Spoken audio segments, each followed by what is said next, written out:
Ito na naman ako mga mare, gumawa na naman ako ng dynamite, yung paborito namin. Kahit maanghang siya, masarap talaga tong kainin. So bumili nga ako ng 15 peraso po yan na sili. Doon kay Ate Lucy sa taas, sa Purok 13. Binigay niya lang sa akin. Sabi niya, piso isa, pero binigay niya sa akin 11 pesos lang. 11 pesos yan.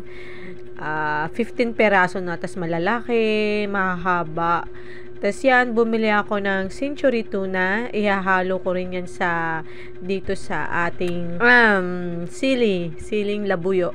Tas nilagyan ko yan ng cheese, Edin cheese, syempre pampalasa at pantanggal ng anghang. Ayan. So, nakarami ako niyan. Ganto lang po yung paggawa yan. Tinanggal ko po yung laman, yung mga buto ng sili. Tapos, ayan po. Tinanggal ko rin po yung ano niyan ha, yung sauce po ng tuna.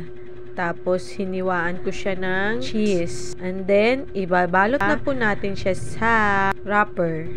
Lumpia wrapper yan. Sa una, malalaki po yung gawa ko. Pero yung huli, ayan, nagkaroon na po ako ng ideya. At inano ko na lang po sila. Tinupi-tupi para hindi po masyadong malaki. Ganun pala dapat. Ginawa ko nung una parang turon. Ang lalaki. Ang hahaba.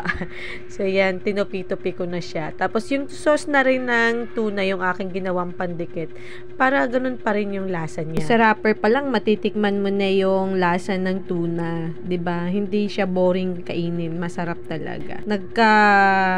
Gawa ako ng 15 perasong dynamite. So, ready to go na. Thank you for watching. For the go. Thank you.